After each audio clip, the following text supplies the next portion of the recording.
Ndagusuje kandi mwa ikaze kuri wese ukurikiye Story House udasiba kudukurikirana umunsi ku munsi. Reka nizere kumeze neza cyane. Hanyuma rero muri kano kanya shaka ko twigarukira kuri zimwe mu mvugo urubyiruko rwadukanye muri iki gihe zishobora kubagusha mu kangaratete. Muri iki gihe urubyiruko rwadukanye imvugo zidasanzwe bitewe n'ibyo babona ku mbuga nkoranyambaga ndetse n'ibyo bumva ahantu henshi hatandukanye. Izi mvugo zifitanye isano n'ubuzima ziba kenshi zifite ibisobanuro bijyanye no koroshya ubuzima cyangwa se kubucisha bugufi, nyamara mu by'ukuri ubuzima butoroshye. Story House twifuje kubakorera urutonde rwa zimwe mu mvugo urubyiruko rwiharaje muri iki gihe zishobora kurukurira ibibazo mu gihe bakomeje kuzigenderaho, ndetse usanga rimwe na rimwe n'ubundi tuzivuga twavuga ati n'ubundi nabyaha atari wana.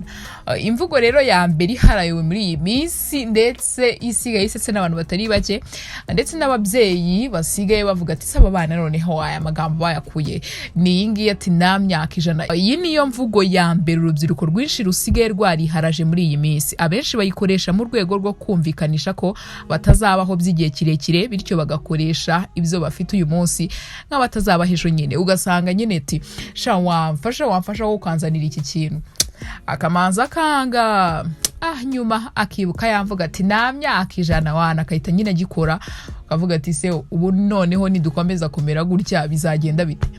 Uzajya uvuga ati nta myaka 100 kandi nyine niba nta myaka 100 ufite imyaka 20 wenda uzagira 50 muri 30 rero isigaye nyine wivuga ati nta myaka 100. Ibintu byose nyine ubikore gutyo gusa nyine nanone iyi mvugo nyine ituma tworoshya ubuzima tukumva nyine ko ejo atari ahacu, ukaba wabasha gukora nyine icyo utari bukore kubera yuko wumvisha ati nta myaka 100 nyine n'ejo napfa. Gusa nyine nanone hari ababikora kubera bitewe nyine umuntu yarifunze yakoze icyitwaye neza bishoboka, gusa nyine bigeze nyuma biranze, cyangwa ukabona umwana yari muto ubuzima buryoshye ejo arapfuye. Undi nawe ati nta myaka 100 nyine kanikora icyo ngomba gukora. None hindi mvugo ya kabiri ya rurangiza ihari muri iyi minsi ni nagikwe. Iyi niyo mvugo ikomeje gukoreshwa na benshi mu kumvikanisha ko nta gahunda yo gukora ubukwe bafite. Bisanzwe bimenyerewe ko kuva na kera ubukwe buri mu mihango ikomeye nyarwanda, gusa abenshi biganje mu rubyiruko muri iki gihe bakomeje kuvuga ko nagikwe bazakora. Ibi bikaba ari nko guca umuco nyarwanda. Usanga rero n'abakobwa basigaye bavuga ati nagikwe wana, gusa nyine yatekereza nyuma ati ubwo mvuze ngo nagikwe, cyangwa yaba ari kuganira na boyfriend we bateye urwenya byacitse ukumva nyine aravuze ati nagikwe wana. Umusore ati koko nagikwe, ati twigire mu rugo nagikwe tuzakora. Ugasanga nyine umukobwa cyo koza yisavuga ati nari nibeshye nyine kwa kundi muri societe y'iminsi dusigaye twiberaho nyine nk'abajama ukumva ubuzima buroroshye.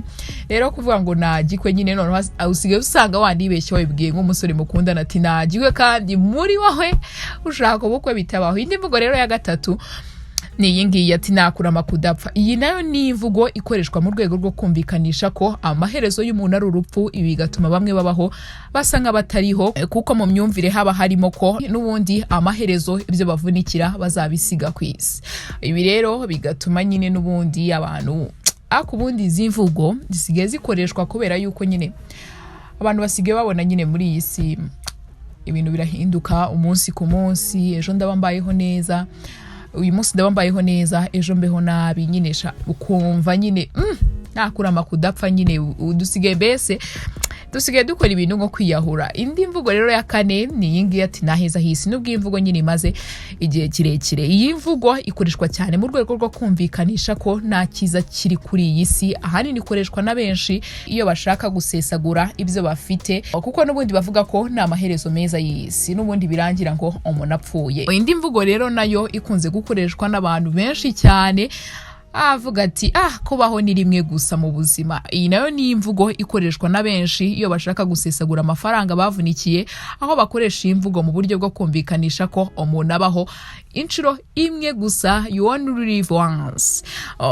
Indi mvugo rero nayo ikoreshwa cyane muri iyi minsi, nayo ishobora shyira urubyiruko mu kangaratete ni iyi ngiyi ati n'indege irashyira namenyerewe cyane. Iyi ni imvugo ikoreshwa na benshi si urubyiruko gusa, ikoreshwa iyo abantu bashaka kumvikanisha ko nta kidashira. Indege ni igikoresho cy'agaciro ko hejuru cyane, kumvikanisha ko rero ishobora gushya bihita bituma uwo ari we wese yumva ko nta n'ikintu kidashobora gushira. Indi mvugo rero nayo ikunze gukoreshwa cyane muri iyi minsi n'urubyiruko hano rwose i Kigali ni iyi ngiyi, n'ubwato buraruhama. Nayo ikoreshwa iyo abantu bashaka kumvikanisha ko nta n'ikintu kitagira iherezo, ko isaha n'isaha ikintu cy'agaciro umuntu atunze ashobora kukibura. Iyi mvugo iyo igiye mu buzima bwa buri munsi bw'umuntu ishobora gutuma asesagura ibyo yavunikiye. Rero urubyiruko rurakoresha izi mvugo cyane, ariko gusa nyine n'igihe usanga ari imvugo gusa tu nyine, ariko avuga ati wapisha ejo sinzakoresha yahe mafaranga. Si izi mvugo gusa, ahubwo hari n'izindi zitandukanye zikunzwe kuvugwa cyane mu rubyiruko. Ahubwo narindi mvugo naringiye kugenda nakubwiye, ya mvugo ikoreshwa n'abatari bake hano mu mujyi wa Kigali gusiganisha ku gikorwa cy'imibonano mpuzabitsina. Ngo kumanuka kizimbabwe ni imwe mu mvugo itari nshya cyane, ariko isa n'iharawe n'urubyiruko rw'ubu, cyane urw'abasore, aho iri jambo barikoresha rushaka kuvuga igikorwa cy'imibonano mpuzabitsina idakingiye iyo ruri mu biganiro n'urungano. Benshi mu rubyiruko rutandukanye, cyane urutuye muri uyu mujyi wa Kigali mu turere twa Nyarugenge, Kicukiro na Gasabo, rwemeza ko iri jambo kumanuka kizimbabwe ririkoresha rushaka kuvuga ikorwa ry'imibonano mpuzabitsina n'agakingirizo. Kizito Ale utuye mu Biryogo yigeze gutangariza ikinyamakuru Igihe dukesha iyi nkuru ko iyi mvugo yumvishe bavuga ko yakomotse ku banyazimbabwe bigeze kuba bari mu Rwanda bakunda inkumi cyane bakanazisambanya. Yagize ati imvugo kumanuka kizimbabwe aho yaturutse ku bwanjye nuko nzi ko ngo hari abanyazimbabwe bigeze kuza mu Rwanda mu mwaka wa 2002 bakunda abakobwa cyane ku buryo niyo bakoranaga imibonano mpuzabitsina nta dukingirizo bakoreshaga, kuko nyuma byaje kugaragara ko babateye amada cyane, maze iryo jambo riba ariho rituruka ndetse ritangira gukoreshwa cyane no kwamamara. Ngaho rero nguko aho ijambo kumanuka kizimbabwe uyu Kizito Ale avuga ngo ryakomotse ku banyazimbabwe babaga hano mu Rwanda mu mwaka wa 2002. Kanamugire Jean Claude nawe avuga ko iri jambo kumanuka kizimbabwe ari kimwe n'imvugo kumanukiraho, zose zikaba ari amwe mu marenga urubyiruko rw'abahungu rukoresha rushaka kuvuga ko hakozwe imibonano idakingiye. Yakomeje atanga ingero zimwe mu zikunze gukoreshwamo iri jambo agira ati uramenye urabutamanutse kizimbabwe kuri uriya mukobwa.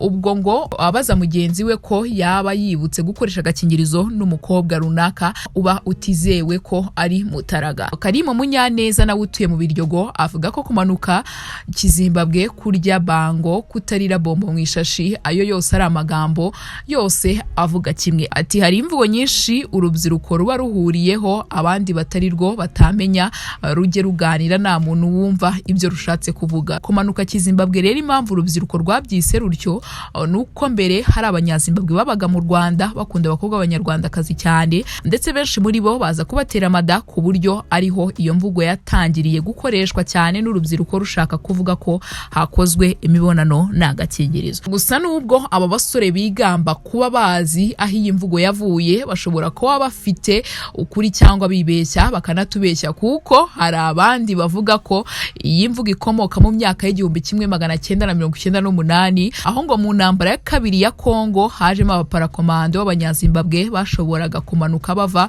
mu ndege nta mitaka bakoresheje, ahubwo bakoresha imirunga, kandi ngo bakaba bari indwanyi cyane. Bivugwa kwinshi hari ababyitirira intambara. Ibyo byose ni biba bivugwa, nawe wibuka neza uwazanye imvugo bwa mbere n'icyo yayikomoje, kandi wareba ugasanga zaramamaye cyane hafi ndetse mu bihugu hose, cyane mu bice by'imijyi, ku buryo biba nka za nsigamigani za kera. Kurira bomba mu ishashi byose bishya cyane. Gusa uretse ijambo kumanuka kizimbabwe rikoreshwa cyane n'urubyiruko rw'ubu rushaka kuvuga ikorwa ry'imibonano idakingiye, hari n'andi magambo rukunze gukoreshwa nayo afite ibisobanuro nk'iby'iri jambo kumanuka kizimbabwe, ariyo kumanukiraho, kurya bango, kutarira bombo mu ishashi n'izindi bitewe n'agace cyangwa akarere. Kimwe no kumanuka kizimbabwe hari n'imvugo yiswe kurira bombo mu ishashi, gusa yo ikaba ari iya kera nayo mu myaka ya za 90. 1999 aho yamamajwe n'ikinamico ryarimo Sebanani ahakanira umuntu ko we rwose nta mpamvu namba yarira bombo mu ishashi abigereranya no gukora imibonano mpuzabitsina idakingiye. Ngayo nguko rero ngayo amwe mu magambo akunze gukoreshwa n'urubyiruko cyane n'igisobanuro cyo kumanuka Kizimbabwe ukunze kumva cyangwa ujya wumva n'urubyiruko avuga si ibyo ni ibiki noneho bari kuvuga.